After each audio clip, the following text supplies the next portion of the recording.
Hi అండి. ఈరోజు మనం కోనసీమ తిరుపతిగా ప్రసిద్ధి చెందిన వాడపల్లి వెంకటేశ్వర స్వామి వారిని అయితే దర్శనం చేసుకోవడానికి అయితే వచ్చామండి. ముందుగా టెంపుల్ దూరం నుంచి అయితే మనకు కనిపిస్తుంది, చూస్తున్నారు కదా. ఇక్కడ ముందుగా ట్యాప్స్ అవి అవైలబుల్గా ఉంటాయండి. కాళ్ళు కడుక్కొని మనం తెచ్చుకున్న కొబ్బరికాయలు అది ఇక్కడే కొట్టుకోవాలి, ఎందుకంటే లోపల అయితే కొబ్బరికాయలు ఎక్కడా కొట్టనివ్వరు. సో మనం ఇక్కడ కొబ్బరికాయలు కొట్టేసి క్యూ లైన్ నుంచి లోపలికైతే వెళ్ళాలన్నమాట.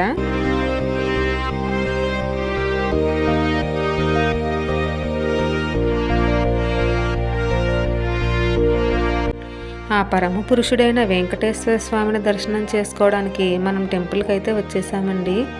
లోపల చూసారా, ఇవాళ శనివారం కాదు కదా, అందుకే ఇంత ఖాళీగా ఉంది.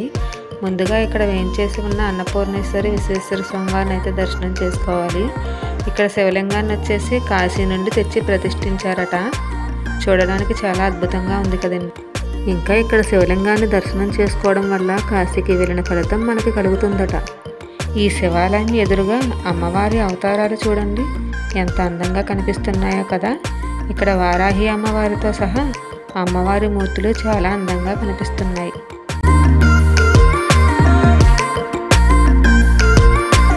సాక్షాత్తు ఆ వైకుంఠ నారాయణుడే ఇక్కడ వెంకటేశ్వర స్వామిగా ఈ కలియుగంలో భక్తుల సేవలు అందుకోవడానికి ఇక్కడ దర్శనమిస్తున్నారు మనకి.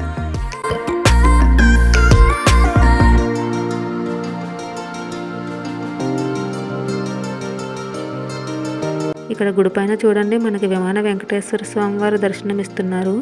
తిరుపతిలో కూడా ఇలాగే ఉంటుందండి, మీరు ఇక్కడ కూడా దర్శనం చేసుకోవచ్చు.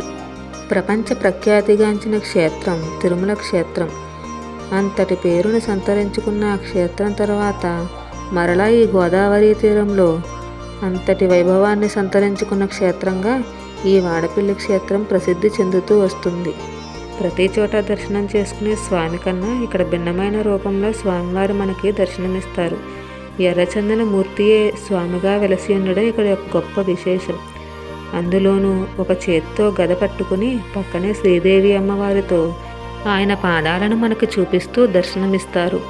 ఇంత గొప్ప క్షేత్రము ధర్మానికి ప్రతీకగా దినదినాభివృద్ధి చెందడం, ఈ క్షేత్రాన్ని మనం దర్శనం చేసుకోవడం మన పూర్వజన్మ సుకృతం. ఇక ఈ ఆలయం చరిత్ర విషయానికి వస్తే, గోదావరి నదీ తీరంలో ఎర్రచందనం పెట్టే తీరం వైపు వెళ్తున్నట్లు కనిపిస్తుంది. అయితే దాన్ని గుర్తించి తీసుకురావడానికి వెళ్తే ఆ పెట్టి కనిపించదు. చివరికి వాడపల్లి గ్రామంలో ఒక కొత్త బ్రాహ్మణుడికి స్వరం రూపంలో ఆ పెట్టె శ్రీ మహావిష్ణువు లక్ష్మీదేవి ఉన్నారని, శుచిగా వెళ్తే కనిపిస్తారని వినిపిస్తుంది. దానితో ఆ తీరంలో ఉన్న ప్రజలు మంగళ స్నానాలు చేసి నది దగ్గరికి వెళ్ళి చూడగా గరుడ పక్షి నీడలో ఆ పెట్టె కనిపిస్తుంది. భక్తులు ఆ పెట్టెను ఒడ్డుకు చేర్చి తెరచి చూడగా అందులో శంఖం, చక్రం, గదతో పాటు శ్రీ మహాలక్ష్మి, శ్రీ మహావిష్ణువు దర్శనమిస్తారు.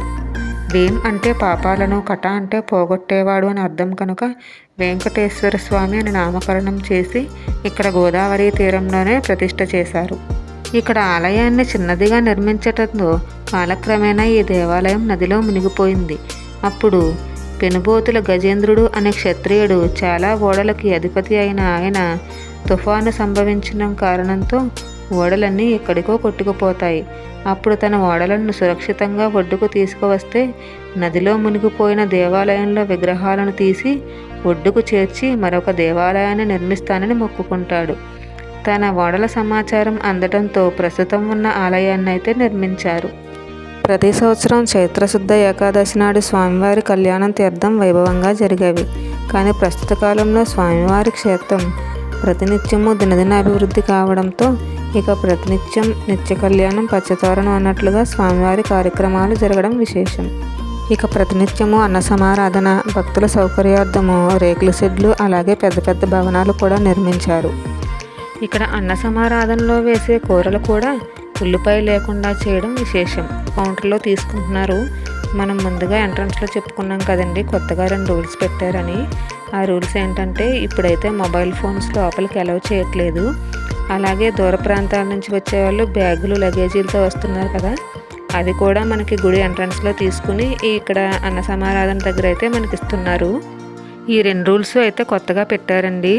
అలాగే ఇక్కడ స్వామివారిని 7 శనివారాలు 7 ప్రదక్షిణలు చేసి ఏదైనా కోరిక కోరుకుంటే ఆ కోరిక తప్పక నెరవేరుతుంది.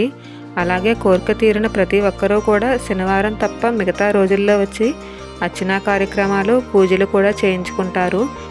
ఇంకా విదేశాల నుంచి కూడా ఎంతోమంది భక్తులు స్వామివారి దర్శనం కోసం అయితే వస్తూ ఉంటారు. అలాగే ఇక్కడ ముడుపులు చెల్లించుకోవడానికి కాలినడకన కూడా చాలామంది భక్తులు వస్తూ ఉంటారండి. ఈ వాడపల్లి క్షేత్ర విశేషాలు మీకు ఎలా అనిపించాయో కామెంట్ చేయండి. అలాగే మీరు ఎప్పుడైనా వాడపల్లి వెళ్ళారా? మీలో ఎంతమంది వాడపల్లి వెంకటేశ్వర స్వామిని దర్శనం చేసుకుని మీరు కోరిన కోరికలు నెరవేర్చుకున్నారో కామెంట్ చేయండి. ఈ వీడియో నచ్చితే లైక్ చేయండి, షేర్ చేయండి. మన ఛానల్ని అయితే సబ్స్క్రైబ్ చేసుకోవడం మాత్రం మర్చిపోకండి. Thanks for watching.